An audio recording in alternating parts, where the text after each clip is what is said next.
Selamat pagi, salam sejahtera bagi kita semua. Izinkan saya Ari dari Kementerian PAN-RB akan menyampaikan sosialisasi terkait dengan peraturan pengadaan ASN tahun 2021 yang mungkin sudah kita tunggu-tunggu bersama.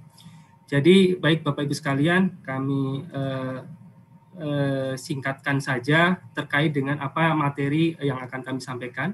Yang pertama adalah tadi terkait dengan progres penetapan kebutuhan ASN secara keseluruhan seperti apa, kira-kira berapa instansi yang akan mengadakan. Kemudian yang kedua adalah terkait dengan Permen PAN 27 tahun 2021, yang nomor 27 ini tentang pengadaan PNS. Ya.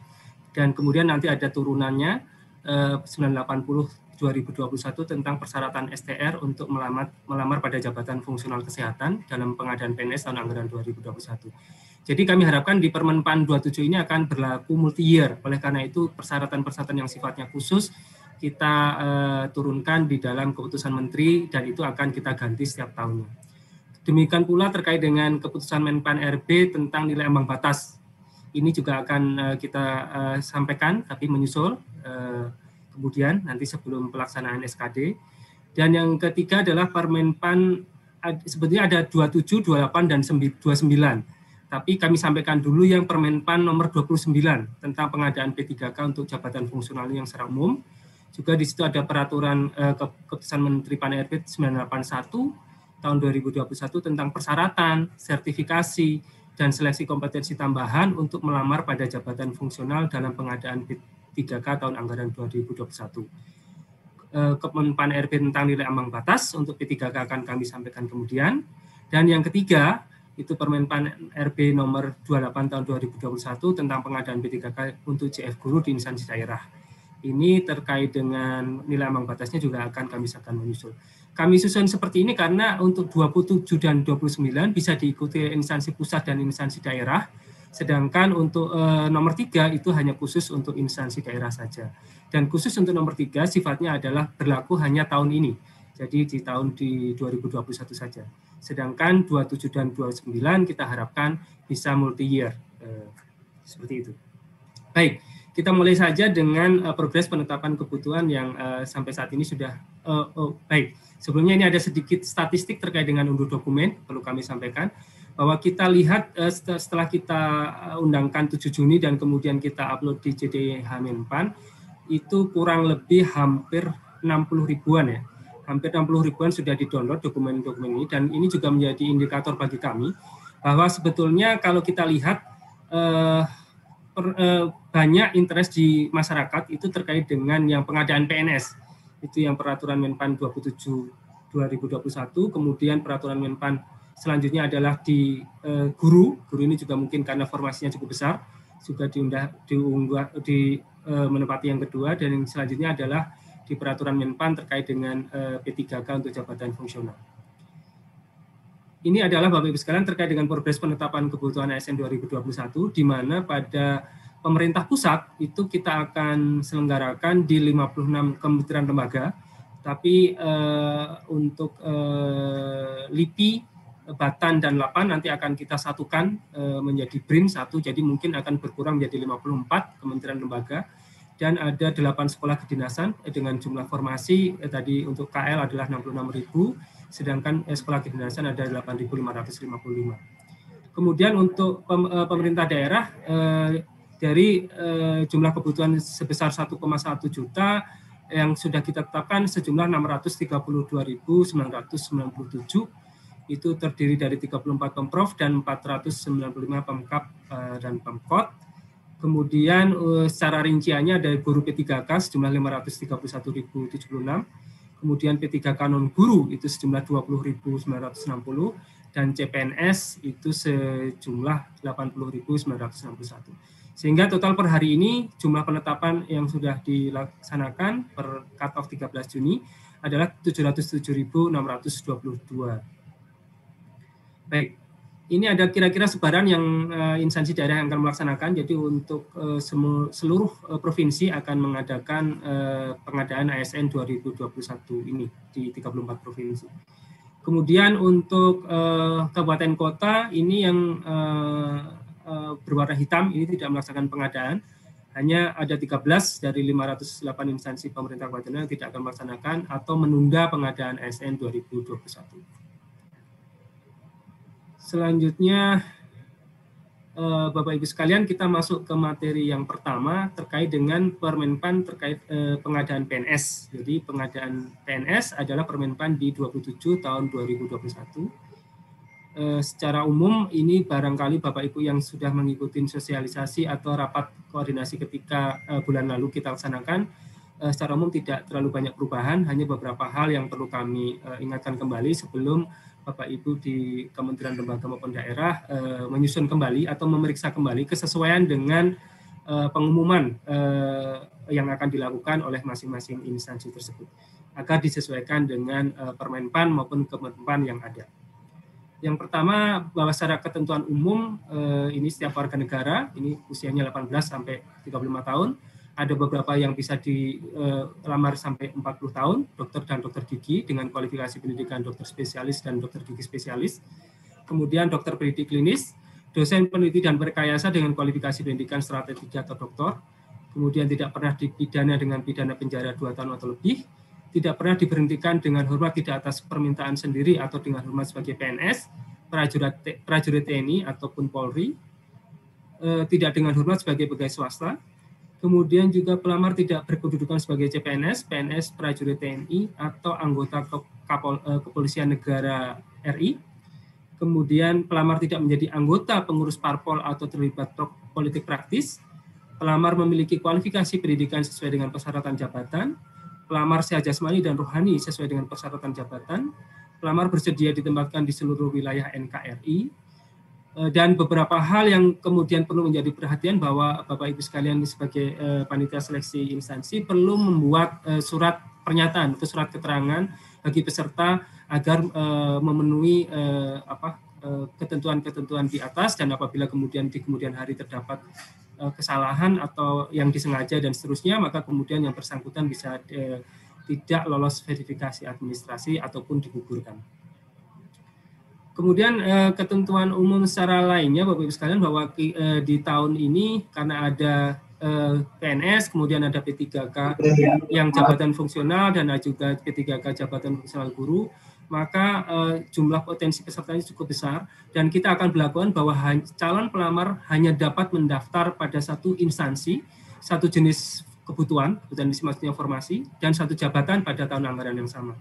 Jadi para peserta harus mempertimbangkan baik-baik sejak dari awal apa yang dia ingin lamar, profesi, jabatan apa yang di mana, kemudian juga lokasinya seperti apa, karena pada prinsipnya tidak boleh lagi menggantinya ketika sudah menetapkan pada pelamaran pada satu tempat. Dan kemudian jika pelamar diketahui melamar lebih dari satu instansi dan garis miring atau satu jenis jabatan dan atau jenis jalur kebutuhan PNS atau P3K atau menggunakan 2 nomor induk kependudukan yang berbeda, maka pelamar dapat dinyatakan gugur dan garis miring atau dapat dikenakan sanksi sesuai dengan ketentuan peraturan perundang-undangan yang ada.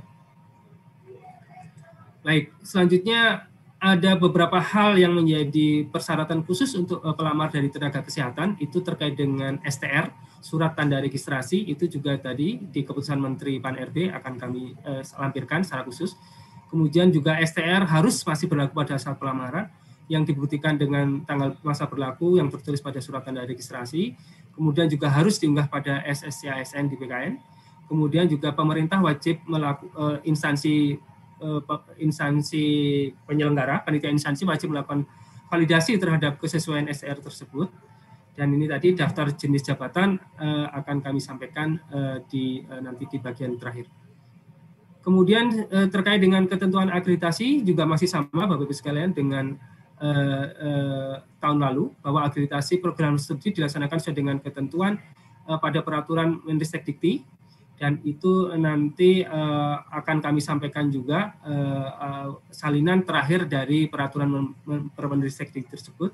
Dan informasi terkait dengan akreditasi program studi tadi itu dapat diakses di pangkalan data pendidikan tinggi yang dikelola oleh Kemendikbud atau juga pangkalan data dari BANPT, Badan Akreditasi Nasional Perguruan Tinggi.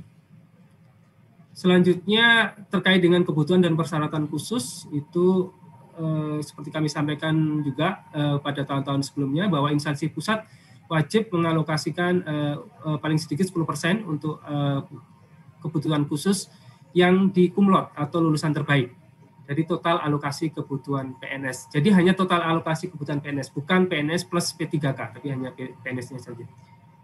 Kemudian kalau instansi daerah itu tidak wajib, tapi dapat mengalokasikan kebutuhan khusus kumlot sesuai dengan kebutuhan organisasi berdasarkan penetapan kebutuhan PNS. Jadi silakan kalau instansi daerah mengalokasikan, dipersilakan, tidak juga tidak menjadi masalah. Kemudian pemilihan formasi jabatan dan unit kerja itu dilakukan di SSC ASN. Jadi langsung nanti ketika Bapak Ibu admin di SSC ASN itu melakukan entry dan lain sebagainya, itu silakan di-assign, ditetapkan mana yang akan ditetapkan sebagai formasi untuk kumlot tersebut. Dan selanjutnya dicantumkan dalam pengumuman penerimaan pada masing-masing instansi. Kemudian juga jabatan dan kualifikasi pendidikan untuk formasi khusus tersebut disyaratkan agar pada formasi tersebut ditetapkan juga untuk formasi umum. Jadi kalau bisa yang double, bukan hanya yang satu formasi, kemudian yang satu misalnya untuk kumlot, yang selebih lainnya bisa dilakukan untuk umum atau untuk disabilitas dan seterusnya. Baik, kemudian terkait dengan persyaratan untuk kumlot masih sama, dikhususkan untuk formasi jabatan dengan jenjang pendidikan minimal sarjana. Jadi sarjana, tidak termasuk diploma 4. Ini masih banyak kesalahan di tahun lalu yang juga mengalokasikan untuk D4. Kemudian juga tadi merupakan lulusan kumlot. Kemudian kumlotnya juga persyaratannya adalah PT-nya adalah akreditasi A dan program studinya juga terakreditasi A. Jadi dua-duanya, bukan salah satunya tapi dua-duanya. Perguruan tingginya A dan akreditasi prodinya juga A. Kemudian calon pelamar dari lulusan perguruan tinggi luar negeri dapat mendaftar pada formasi khusus kategori kumlot setelah memperoleh penyataan ijazah dan surat keterangan yang menyatakan predikat kelulusannya setara dengan kumlot tersebut. Kemudian selanjutnya terkait dengan formasi khusus diaspora, Bapak-Ibu sekalian. Ini mungkin tidak terlalu banyak yang akan membahaskan diaspora. Jabatan-jabatannya juga sudah ditentukan, adalah peneliti, dosen, analis kebijakan, dengan persyaratan tingkat pendidikan paling rendah magister, kemudian perekayasa dengan persyaratan tingkat pendidikan paling rendah sarjana. Kami lihat animo untuk pemerintah daerah masih rendah untuk mengalokasikan diaspora ini sekaligus monggo silahkan kalau memang untuk pemerintah daerah akan mengalokasikan barangkali untuk peneliti ataupun untuk analis kebijakan silakan saja untuk dialokasikan dari jalur diaspora tersebut. Ketentuannya adalah warga negara Indonesia yang memiliki paspor dan bekerja sebagai tenaga profesional di bidangnya dibuktikan dengan surat rekomendasi dari tempat yang bersangkutan bekerja paling singkat 2 tahun, kemudian tidak sedang menempuh pendidikan postdoktoran yang dibayar oleh pemerintah pusat maupun pemerintah daerah, kemudian harus membuat surat pernyataan bermeterai yang menerangkan bebas dari permasalahan hukum, baik di dalam negeri maupun di luar negeri, dan tidak terafiliasi pada ideologi yang bertentangan dengan ideologi Pancasila, usia paling tinggi 35 tahun, kemudian paling tinggi 40 tahun apabila memiliki kualifikasi pendidikan S3, kecuali bagi pelamar pada jabatan analis kebijakan. Kemudian selanjutnya adalah terkait dengan aturan Papua, ini khusus untuk instansi pusat, saya kira sama dengan tahun sebelumnya, untuk instansi yang kurang dari 200, paling sedikit adalah 1, 200 sampai 1000 adalah 2 formasi, kemudian untuk 1000 sampai dengan 2000 itu ada 3 formasi, dan di atas 2000 itu paling sedikit adalah 4 formasi. Dan ini juga untuk instansi pusat bisa saja dialokasikan untuk kantor wilayah yang sekiranya berada di kawasan tersebut. Dan juga bisa dialokasikan lebih besar kalau memang formasi yang didapatkan lebih besar, jadi tidak harus 4 formasi tersebut. Kemudian sebagai persyaratannya untuk yang di Papua itu adalah dibuktikan dengan akta kelahiran atau surat keterangan lahir dan surat keterangan dari kepala suku, kepala desa atau kepala suku. Selanjutnya Bapak-Ibu sekalian terkait disabilitas. Jadi untuk penyandang disabilitas itu kita ada 2 jenis Bapak-Ibu sekalian. Jadi penyandang disabilitas pada dasarnya nanti bisa melamar di formasi khusus penyandang disabilitas.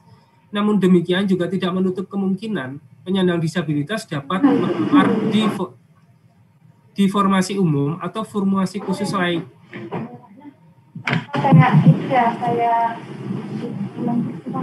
Mohon maaf Ibu dari Sekjen DPR untuk di-mute terlebih dahulu.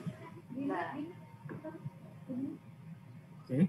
Jadi yang pertama, disabilitas bisa melamar di formasi khusus penyandang disabilitas, tapi juga diberi kesempatan untuk melamar di formasi umum atau formasi khusus lainnya selain penyandang disabilitas. Diberikan kesempatan seluas-luasnya apabila memang memiliki kualifikasi, kompetensi, dan sesuai dengan persyaratan jabatan. Kemudian bagaimana kemudian pengaturannya, Bapak-Ibu sekalian, ini tadi bahwa nanti mereka yang melamar di penyandang disabilitas, di formasi khusus penyandang disabilitas, maka akan berlaku passing grade sesuai dengan formasi khusus penyandang disabilitas tersebut. Sedangkan bagi mereka yang melamar di umum atau di kebutuhan lain atau formasi lain selain formasi penyandang disabilitas, maka akan berlaku nilai ambang batas sesuai dengan formasi yang dia lamar. Jadi kalau penyandang disabilitas dia melamar di umum, maka yang berlaku adalah passing grade untuk formasi umum tersebut.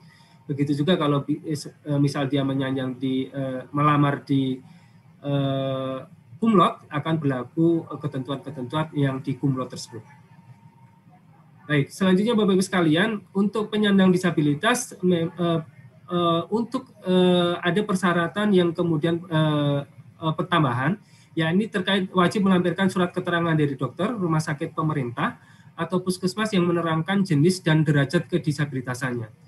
Kemudian juga tahun ini kita juga mewajibkan adanya penyampaian video singkat yang menunjukkan kegiatan sehari-hari pelamar dalam menjalankan aktivitas sesuai jabatan yang akan dilamar. Jadi taruhlah Bapak Ibu sekalian, ini untuk mengganti, bisa saja untuk mengganti tatap muka, verifikasi tatap muka, tapi peserta dapat mengirimkan video, misalnya adalah seorang apoteker gitu ya, seorang apoteker dalam posisi apoteker, dia kemudian seolah-olah kegiatan sehari-harinya adalah dia mengambil obat, berjalan di lorong, kemudian meracik obat, kemudian menyampaikan ke ke bagian front office-nya dan sebagainya, itu mohon bisa dideskripsikan.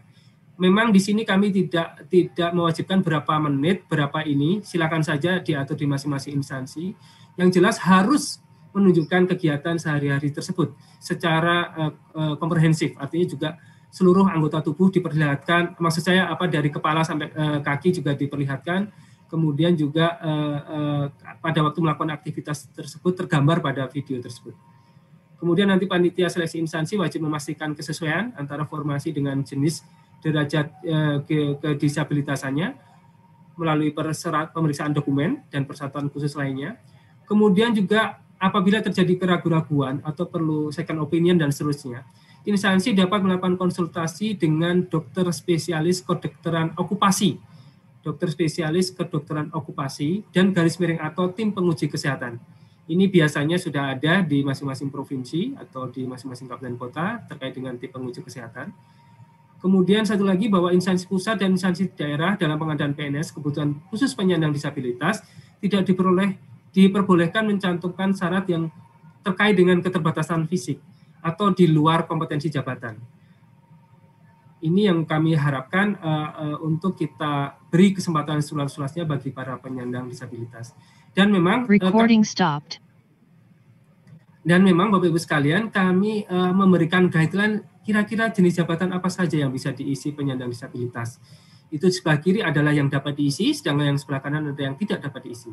Yang pertama adalah jabatan yang pekerjaannya bersifat administratif, itu dapat diisi. Kemudian jabatan yang pekerjaannya dilakukan secara rutin. Kemudian jabatan yang pekerjaannya tidak memerlukan persyaratan khusus. Dan garis miring atau jabatan yang lingkungan kerjanya tidak memiliki risiko tinggi. Itu kira-kira 4 hal guideline yang bisa diisi oleh penyandang disabilitas. Sedangkan yang tidak bisa diisi oleh penyandang disabilitas, diantaranya adalah jabatan yang pekerjaannya membutuhkan mobilitas tinggi dan cepat, jabatan yang waktu kerjanya tidak pasti, jabatan yang situasi kerjanya spesifik dalam penanganan bencana, huru-hara, dan kebakaran, dan garis miring atau jabatan yang lingkungan kerjanya memiliki risiko tinggi. Kemudian juga jabatan yang memerlukan yang pekerjaannya bersifat khusus dan spesifik yang memerlukan kesiapan dan kemampuan fisik dalam melakukan kegiatan secara efisien tanpa menimbulkan kelelahan secara fisik. Jadi misalnya Satpol PP dan sebagainya, atau mungkin sopir, itu barangkali agak susah ya untuk dilakukan pekerjaan-pekerjaan yang sifatnya rutin dan akan menimbulkan kelelahan secara fisik. Baik, selanjutnya apa yang perlu diperhatikan untuk penyandang disabilitas ini, bahwa nanti waktu SKD, kalau yang untuk formasi umum, formasi khusus Kumlot dan Papua itu 100 menit waktu SKD-nya, sedangkan untuk disabilitas SKD-nya adalah 130 menit. Tapi bagi mereka yang melamar di formasi penyandang disabilitas. Ya, kemudian sedangkan waktu SKB-nya, karena yang lainnya adalah 90 menit, maka untuk penyandang disabilitas SKB-nya 120 menit. Jadi masing-masing ada tambahan 30 menit.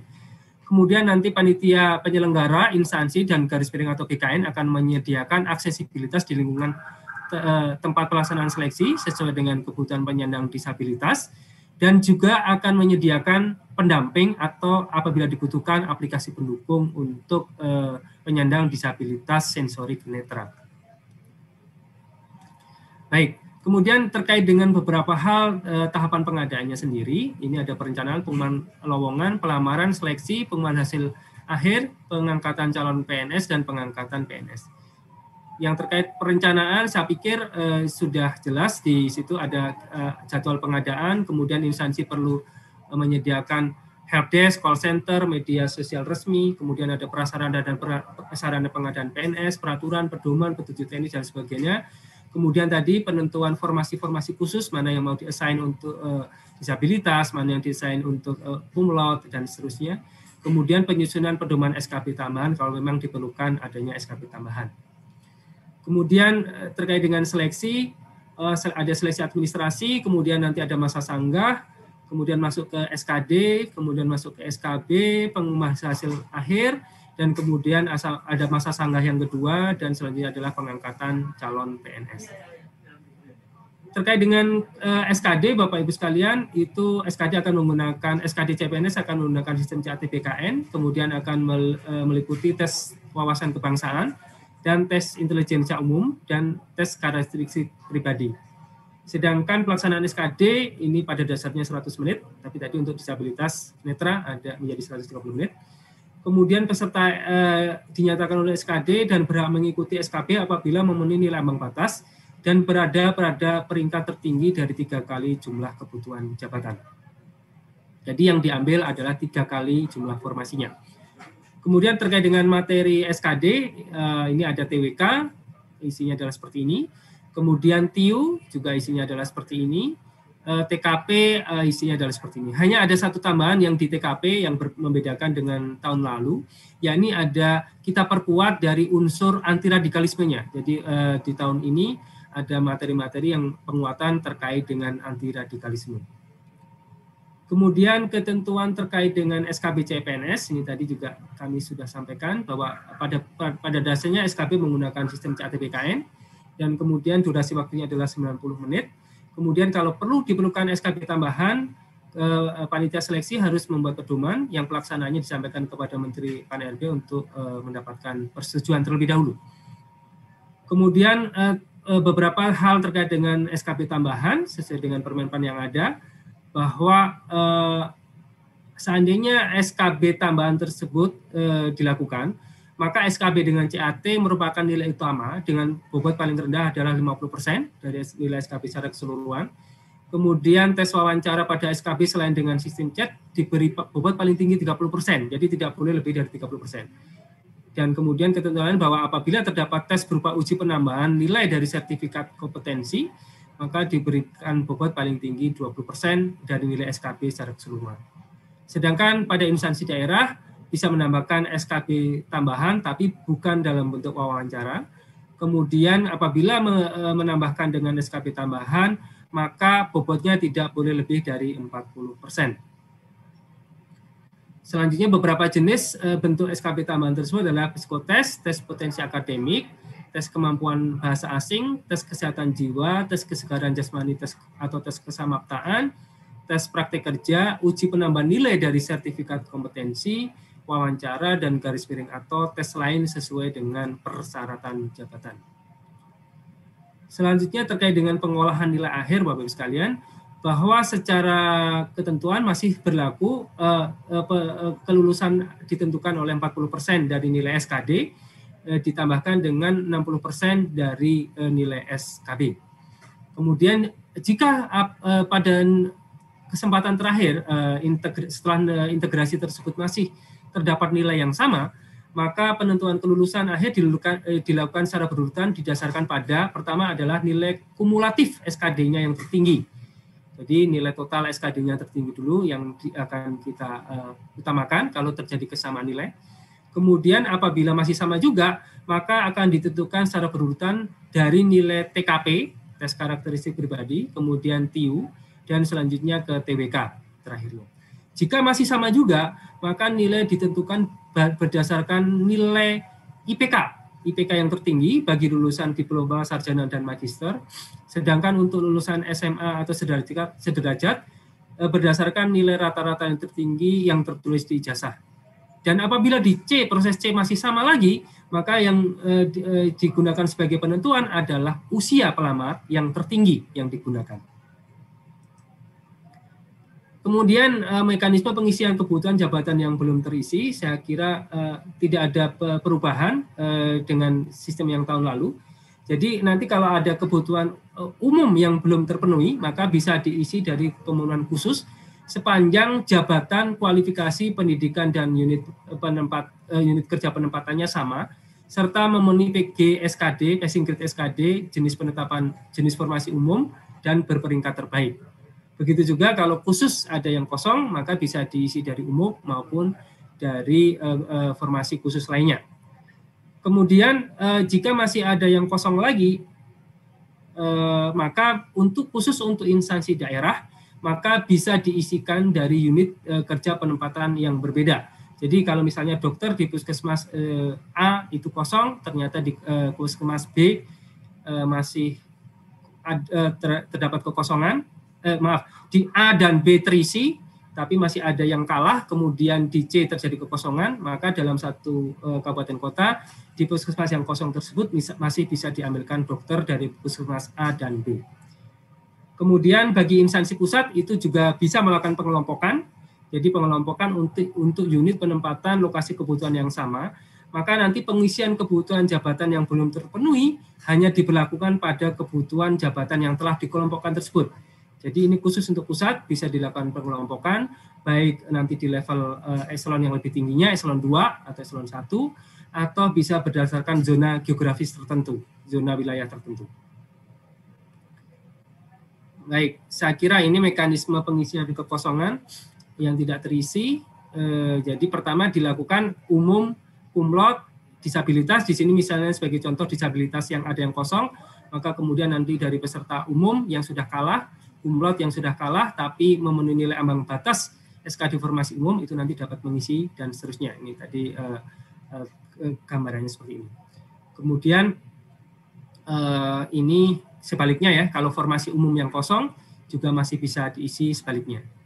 Dan ini khusus untuk daerah, apabila tadi di puskesmas masih terjadi kekosongan, maka bisa diisi dari misalnya perawat dari tempat lainnya. Dan itu seluruhnya dilakukan by system, Bapak-Ibu sekalian. Dilakukan by system di BKN, jadi tidak berdasarkan pengusulan secara manual. Jadi Bapak-Ibu nanti di instansi daerah tidak perlu mengusulkan mana yang mau diisi, mana siapa yang diisi, tapi seluruhnya akan dilakukan by system. Kemudian terkait dengan masa sanggah, ada yang beberapa hal yang kami perlu menjadi perhatian, bahwa masa sanggah dilakukan 2 kali selama proses seleksi pengadaan PNS. Yang pertama pada saat selesai pengumuman seleksi administrasi. Yang kedua pada hasil akhir seleksi, jadi setelah integrasi SKD dan SKD. Pelamar dapat mengajukan sanggahan paling lama 3 hari sejak hasil seleksi diumumkan melalui SSC ASN. Kemudian panitia seleksi instansi dapat menerima atau menolak alasan sanggahan yang diajukan oleh pelamar. Kemudian panitia seleksi instansi dapat menerima alasan sanggahan dalam hal kesalahan bukan berasal dari pelamar. Kemudian panitia seleksi instansi mengumumkan jawaban sanggahan paling lama 7 hari sejak berakhirnya waktu pengajuan sanggah. Sehingga prosesnya 3 + 7, 10 hari. Ini harus diselesaikan dalam 10 hari tersebut terkait dengan masa sanggah ini. Selanjutnya ada ketentuan lain bahwa pelamar yang mengundurkan diri setelah dinyatakan lulus tahap akhir seleksi dan telah mendapat persetujuan NIP dari Kepala BKN kepada yang bersangkutan diberikan sanksi tidak boleh melamar pada penerimaan ASN untuk 1 periode berikutnya. Jadi ini karena banyak sekali yang kemudian beberapa, tidak banyak maksud saya, ada yang beberapa kemudian mengundurkan, maka kita berikan sanksi tidak boleh melamar pada 1 periode berikutnya. Demikian juga yang sudah melamar di tahun lalu kemudian lulus tapi kemudian mengundurkan diri, pada tahun ini juga yang bersangkutan tidak dapat melamar di penerimaan ASN tahun ini. Kemudian selanjutnya ini adalah terkait dengan persyaratan STR. Persyaratan STR ini juga mohon diperhatikan karena berbeda-beda untuk masing-masing tahunnya Bapak Ibu sekalian. Dan ini khusus untuk tahun 2021 sudah ada keputusan Menteri Pan-RB 980 tahun 2021. Ini jabatan-jabatan yang mewajibkan mensyaratkan adanya STR. Dokter pendidik klinis, dokter gigi dan seterusnya ke bawah, dan bukan merupakan STR internship ya bagi profesi dokter. Juga untuk dokter pendidik klinis, STR juga dokter spesialis sesuai dengan jenis spesialisasinya seperti apa. Kemudian bidan ahli, bidan terampil, sedangkan administrator kesehatan, entomolog kesehatan ahli, entomolog kesehatan terampil, epidemiolog kesehatan ahli, epidemiolog kesehatan terampil tidak mewajibkan adanya STR. Selanjutnya, nutrisional untuk penyuluh kesehatan masyarakat ahli, penyuluh kesehatan masyarakat terampil juga tidak mewajibkan adanya STR.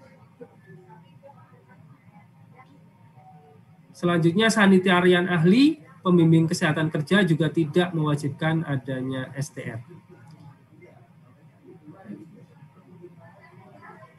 Baik, itu terkait dengan peraturan Permenpan 27 tahun 2021 yang PNS.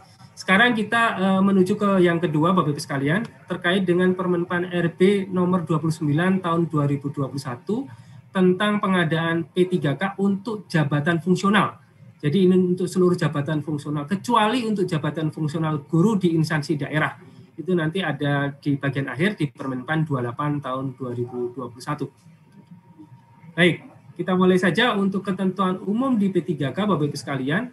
Setiap warga negara Indonesia dapat melamar menjadi P3K dengan ketentuan usia paling rendah 20 tahun dan paling tinggi 1 tahun sebelum batas usia pensiun pada jabatan tersebut. Jadi kalau untuk guru usia pensiunnya adalah 60 tahun, maka seseorang yang berumur 59 tahun kurang 1 hari atau kurang 2 hari pun pada saat pelamaran itu masih bisa melamar. Kemudian tidak pernah dipidana penjara 2 tahun atau lebih, tidak pernah diberhentikan dengan hormat tidak atas permintaan sendiri atau tidak dengan hormat sebagai ASN, prajurit TNI, anggota kepolisian negara RI atau pegawai swasta, tidak menjadi anggota parpol atau terlibat politik praktis, tidak memiliki kualifikasi pendidikan sesuai dengan persyaratan jabatan, memiliki kompetensi sesuai dengan sertifikasi keahlian atau keterampilan tertentu yang masih berlaku, seperti halnya STR tadi di kesehatan. Kemudian sehat jasmani dan rohani sesuai dengan persyaratan jabatan yang dilamar, persyaratan lain sesuai dengan kebutuhan jabatan yang ditetapkan oleh BPK. Kemudian tadi calon pelamar juga hanya dapat melamar pada satu instansi di satu formasi jabatan. Kemudian ada persyaratan minimal 3 tahun berpengalaman di bidang kerja yang relevan dengan jabatan fungsional yang dilamar. Ya, ini dibuktikan dengan surat keterangan ditandatangani oleh minimal pejabat tinggi pratama untuk yang bekerja di instansi pemerintah dan minimal direktur kepala divisi yang membidangi SDM HRD di perusahaan swasta atau lembaga swadaya dan masyarakat pemerintah atau yayasan. Persyaratan-persyaratan terkait dengan 3 tahun dan STR, kemudian sertifikasi dan sebagainya, kita atur dalam keputusan Menteri. Nanti kami sampaikan juga di bagian terakhir. Kemudian terkait dengan penyandang disabilitas, jadi pada prinsipnya berbeda dengan CPNS, untuk penyandang disabilitas tidak disediakan formasi khusus di P3K. namun demikian mereka dapat melamar pada seluruh formasi yang ada, dan kemudian ketika yang bersangkutan terverifikasi sebagai disabilitas, maka nanti akan ada penambahan nilai sebesar 10% pada seleksi kompetensi teknisnya. Sedangkan secara persyaratannya untuk penyandang disabilitas sama halnya tadi, memiliki jasa yang sesuai dengan kualifikasi pendidikannya, sesuai dengan pesertaan jabatan. Kemudian juga pada saat pelamaran di SSC ASN nanti juga wajib menyatakan bahwa yang bersangkutan penyandang disabilitas. Kemudian juga menyampaikan dokumen, yakni dokumen surat keterangan resmi dari rumah sakit pemerintah atau puskesmas yang menyatakan jenis dan derajat kedisabilitasannya. Kemudian juga menyampaikan video singkat yang menunjukkan kegiatan sehari-hari dalam menjalankan aktivitas sesuai jabatan yang akan dilamar. Dan instansi pemerintah dapat menyatakan jabatan dan unit penempatan yang tidak dapat dilamar oleh penyandang disabilitas. Jadi nanti kalau ada keraguan-keraguan seperti halnya dengan CPNS tadi, itu wajib untuk dilakukan konsultasi dengan dokter okupansi, spesialis okupansi atau tim penguji kesehatan. Kemudian terkait dengan pengadaan P3K, itu ada perencanaan, pengumuman lowongan, pelamaran, seleksi, pengumuman hasil seleksi, dan pengangkatan menjadi P3K. Di perencanaan itu masing-masing instansi juga wajib mengatur jadwal pengadaan, kemudian prasarana dan sarana, juga terkait peraturan, pedoman, petunjuk teknis, penyusunan pedoman seleksi kompetensi teknis jika ada, dan sarana yang diperlukan. Kemudian juga prasarana dan sarana bagi pelamar lainnya. Baik, kemudian pada perencanaan juga diharapkan juga tetap menyediakan helpdesk, call center, media sosial, kemudian pengelompokan jabatan bagi instansi pusat jika diperlukan, kemudian juga penyusunan pedoman seleksi kompetensi teknis tambahan jika diperlukan. Kemudian untuk pengelompokan jabatan itu tadi sudah kami sampaikan bisa didasarkan atas unit eselon di atasnya, bisa eselon 2 atau eselon 1, bisa juga didasarkan pada wilayah unit penempatan, wilayah geografisnya. Sebagai contoh ini kalau seandainya jabatan sama, kemudian kualifikasi pendidikannya sama, kemudian unit kerja penempatannya misalnya tadinya di eselon 2 seperti ini, tapi kemudian bisa dikumpulkan menjadi eselon 1. Kemudian nanti di SSCN diganti namanya untuk unit kerja penempatannya tersebut menjadi nama yang sudah digabungkan tadi atau dikelompokkan tadi. Kemudian ini juga sama untuk bisa didasarkan untuk wilayah. Jadi misalnya kantor wilayah regional Bondowoso, Jombang, Pasuruan digabung menjadi kantor imigrasi di wilayah Jawa Timur. Kemudian tahapan pengadaan. Yang pertama adalah pada waktu saat pengumuman lowongan, Bapak Ibu sekalian, nama jabatan itu wajib dimuat, kemudian jumlah lowongan, unit kerja penempatan, instansi yang membutuhkan, kualifikasi, kemudian lamaran yang ditujukan ke SSCN, jadi seluruhnya dilakukan secara elektronik. Kemudian jadwal tahapan seleksi, syarat yang harus dipenuhi, helpdesk, call center, media sosial resmi yang dikelola masing-masing instansi, dan yang terakhir adalah masa hubungan perjanjian kerja.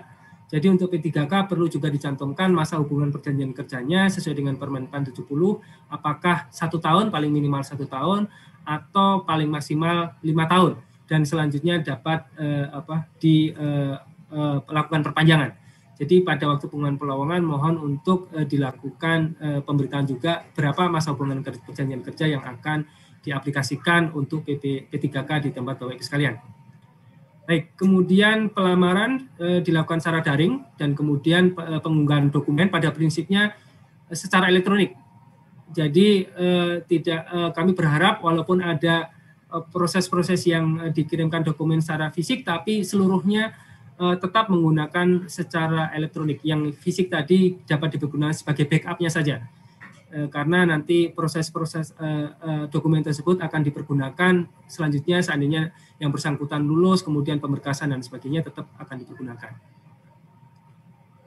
Kemudian terkait dengan seleksi P3K-nya sendiri, Bapak Ibu sekalian, nanti ada seleksi administrasi, hanya ada 2, berbeda dengan CPNS. Kalau di CPNS ada seleksi administrasi, kemudian SKD, dan kemudian SKB. Tapi di seleksi P3K hanya 2, seleksi administrasi dan seleksi kompetensi saja. di mana pada seleksi administrasi kita lakukan pencocokan persyaratan administrasi dan kualifikasi dengan dokumen pelamaran, sedangkan pada seleksi kompetensi itu dilakukan untuk menilai kesesuaian kompetensi manajerial, teknis, sosiokultural yang dimiliki oleh pelamar dengan standar kompetensi jabatan. Kemudian untuk seleksi kompetensi sendiri terdiri dari teknis, manajerial, sosiokultural, dan kemudian dilanjutkan dengan wawancara yang berbasis komputer. Itu dalam satu rangkaian, materinya kurang lebih seperti ini. Saya kira tidak akan kami berikan terlalu detail, hanya yang teknis ya tentu saja yang berkaitan dengan bidang teknis jabatannya. Sedangkan pada kompetensi manajerial itu akan terkait dengan pengetahuan, keterampilan, dan sikap perilaku dalam berorganisasi yang dapat diamati, diukur, dan dikembangkan terkait dengan integritas, kerjasama, komunikasi, orientasi pada hasil, pelayanan publik, pengembangan diri dan orang lain, mengelola perubahan, pengambilan keputusan. Sedangkan pada sosiokultural itu pengetahuan, keterampilan, dan sikap perilaku dalam berinteraksi dengan masyarakat majemuk dalam hal agama, suku dan budaya, perilaku, wawasan kebangsaan, etika, nilai-nilai, moral, emosi, dan prinsip dalam peran pemangku jabatan sebagai perekat bangsa yang terkait dengan kepekaan terhadap perbedaan budaya, kemampuan berhubungan sosial, kepekaan terhadap konflik, pengendalian diri, dan empati. Selanjutnya untuk seleksi kompetensi teknis Bapak Ibu sekalian pada prinsipnya seluruhnya menggunakan CAT. Hanya kalau seandainya instansi pusat maupun daerah ingin menambahkan seleksi kompetensi tambahan, itu juga kompetensi tambahan juga masih dimungkinkan, namun segera saja bersurat untuk mendapatkan persetujuan dari Menteri Pan-RB, dan jumlahnya hanya 1. Dan ini tidak seluruhnya akan kami berlakukan untuk kompetensi teknis tambahan ini. Dan beberapa hal instansi pusat itu akan memang kami setuju untuk kompetensi teknis tanpa CAT, seperti untuk yang jabatan madya, yang untuk peneliti, dan beberapa jabatan madya di dokter spesialis. Itu nanti kompetensi teknisnya tidak menggunakan CAT, tapi menggunakan persyaratan-persyaratan lain yang cukup ketat. Ada beberapa hal yang nanti disampaikan di keputusan Menteri. Baik. Kemudian terkait dengan penambahan nilai, tadi kami sampaikan ada 2 jenis penambahan nilai. Yang pertama adalah terkait dengan penyandang disabilitas. Bahwa penyandang disabilitas yang nanti melamar pada P3K, maka setelah diverifikasi tentu saja, maka akan kita tambahkan nilai tambahan sebesar 10% dari nilai maksimal kompetensi teknis. Juga terkait beberapa sertifikat kompetensi yang memungkinkan untuk P3K yang ini ditentukan oleh instansi pembina, maka akan kita berikan tambahan nilai maksimal sebesar 25%. Jenis dan bobot sertifikat kompetensi sebagaimana angka 2 itu diusulkan instansi pembina CF untuk mendapatkan persetujuan Menteri Pan-RB. Dan alhamdulillah nanti di bagian akhir juga akan kami sampaikan terkait dengan keputusan Menteri Pan-RB untuk jabatan mana saja yang melakukan sertifikasi kompetensi tersebut. Selanjutnya Bapak Ibu sekalian, bahwa penambahan nilai tersebut paling maksimum adalah 100%. Jadi berlaku akumulatif. Jadi misalnya seseorang yang penyandang disabilitas dan kebetulan yang bersangkutan memiliki kompetensi sertifikat kompetensi juga, maka nilai tambahnya adalah sebesar 10% ditambah 25%. Sebesar 35%.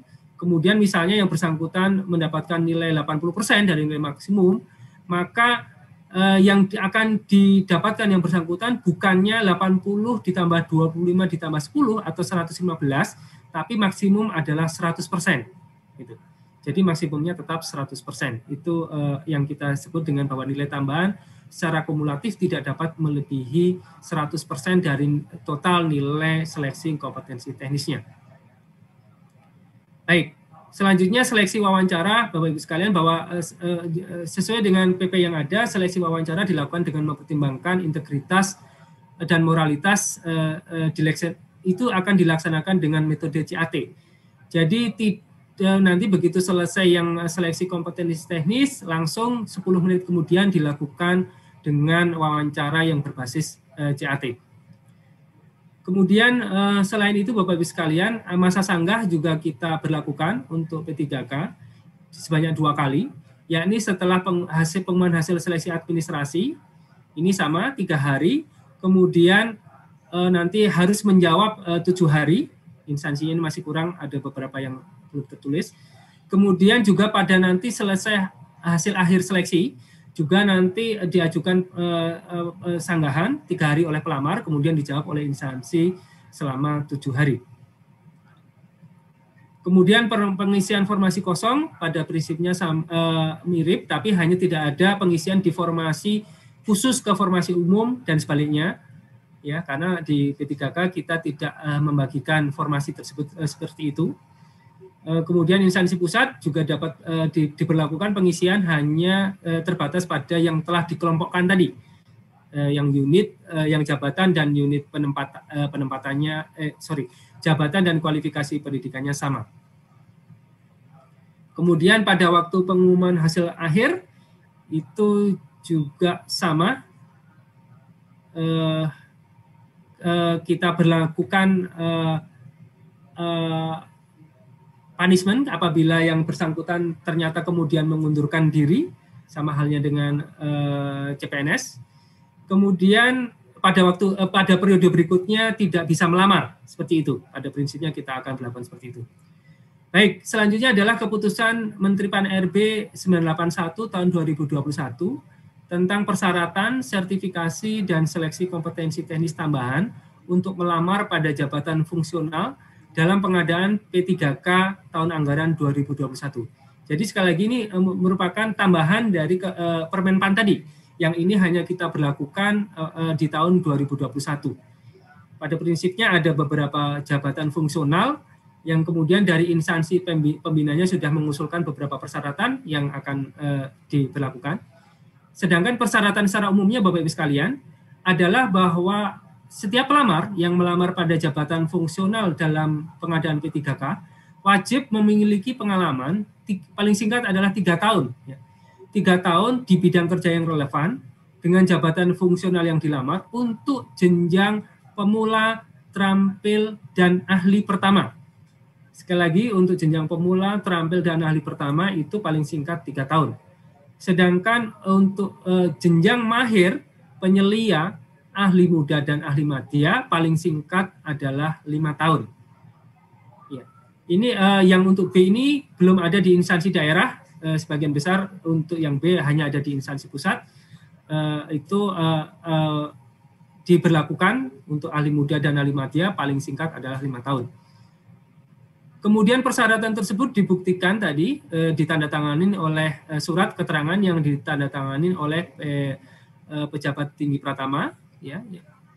Kemudian untuk mereka yang bekerja pada perusahaan swasta, lembaga swadaya non pemerintah atau yayasan itu paling rendah adalah direktur atau kepala divisi atau yang membidangi SDM atau Human Resource Development. Selanjutnya kami sampaikan beberapa contoh ya Bapak Ibu sekalian yang P3K yang membutuhkan persyaratan wajib tambahan atau yang bisa diberlakukan ya tambahan nilai sebesar maksimal 25% untuk beberapa jenis jabatan fungsional. Misalnya penerjemah. Penerjemah kalau yang bersangkutan melamar dari semua jurusan bahasa asing maupun bahasa daerah dan kemudian menyampaikan sertifikasi profesi penerjemah dari Himpunan Penerjemah Indonesia atau hasil uji kemahiran berbahasa Indonesia UKBI 2 tahun terakhir dengan predikat sangat unggul atau istimewa, maka akan kita berikan tambahan nilai dari sertifikat ini sebesar 25%. Atau misalnya memiliki TOEFL ITP 2 tahun terakhir dengan skor 570, kemudian TOEFL IBT dan seterusnya. Juga termasuk bahasa Jepang dan seterusnya. Ini contoh untuk yang lainnya, ada contoh untuk dosen, kemudian contoh untuk asesor manajemen mutu industri. Jadi ada persyaratan wajib tambahan bahwa yang bersangkutan untuk ahli pertama wajib memiliki sertifikat ISO 9001 Lead Auditor Training atau IRCA Certified.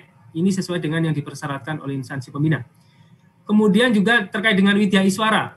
Widya Iswara juga ahli pertama wajib memiliki KKNI metodologi pelatihan jenjang 3 dan perancangan program media pelatihan. Itu untuk Widya Iswara ahli pertama.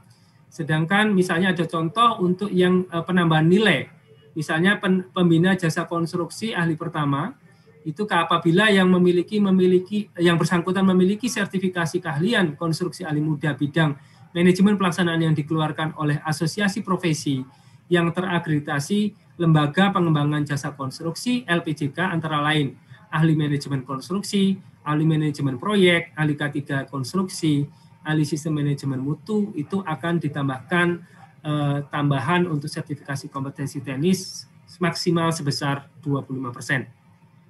Begitu juga contoh lain untuk pustakawan. Apabila memiliki sertifikat kompetensi kerja pustakawan yang masih berlaku, yang diterbitkan oleh LSP pustakawan, maka akan ditambahkan nilainya 15%. Baik, ini untuk pengadaan barang dan jasa ada persyaratan wajib tambahan, yakni memiliki sertifikat keahlian pengadaan barang jasa tingkat dasar yang diterbitkan oleh Lembaga Kebijakan Pengadaan Barang Jasa Pemerintah LKPP. Untuk rescuer ini cukup banyak persyaratan wajib tambahnya, saya pikir tidak akan saya bacakan satu persatu di sini. Kemudian Pranata Humas, itu ada sertifikat yang diakui juga dengan tambahan 10%. Kemudian ada masuk ke jabatan tenaga kesehatan. Ya, jabatan tenaga kesehatan, tadi seperti hanya CPNS yang mewajibkan STR juga wajib ada STR. Kemudian ada yang tidak mewajibkan STR, tapi yang bersangkutan memiliki, maka kemudian dapat mendapatkan nilai tambahan sebesar 25%. Sebagai contoh adalah administrator kesehatan, ahli pertama itu tidak mensyaratkan adanya STR, tapi kalau yang bersangkutan memiliki, maka dapat mendapatkan nilai tambahan sebesar 20%. Kemudian untuk dokter ahli madya, dokter spesialis obgyn, misalnya, ini ada beberapa persyaratan wajib tambahan yang harus dipenuhi. Standarisasi dan kompetensi USJ obgyn, tingkat dasar pelatihan perennial dan seterusnya. Itu juga portofolionya, karya ilmiah, kemudian pelayanan obstetri, penulisan buku, penghargaan prestasi dan sebagainya juga wajib dipenuhi. Baik, kemudian selanjutnya persyaratan wajib masih di dokter ya, ini STR rata-rata. Kemudian ini masih di STR tenaga kesehatan. STR tenaga kesehatan masih cukup banyak karena ada 32 jabatan. Kemudian ini sudah masuk ke pembimbing kesehatan kerja sama penyuluh kesehatan masyarakat. Ini masih tenaga kesehatan, masih STR. Sanitarian STR sebagai nilai tambah ya. Kemudian psikolog klinik itu masih STR. Kemudian untuk peneliti ini saya pikir khusus untuk peneliti di ahli madya ada persyaratan khusus yang nanti akan diterapkan oleh BRIN. Saya kira tidak saya perlu bacakan satu persatu di sini. Kemudian arsiparis juga kalau memiliki sertifikat bimbingan teknis pemberkasan arsip aktif akan mendapatkan tambahan poin sebesar 10% dari kompetensi teknis. Kemudian juga apabila arsip dinamis untuk ahli pertama itu akan mendapatkan penambahan nilai sebesar 10%. Saya kira demikian untuk materi terkait dengan P3K, jadi Permenpan 29, dan kemudian beberapa persyaratan tambahan, persyaratan wajib tambahan maupun sertifikasi dan persyaratan tadi pengalaman kerja yang ada di keputusan Menteri yang telah kami sampaikan.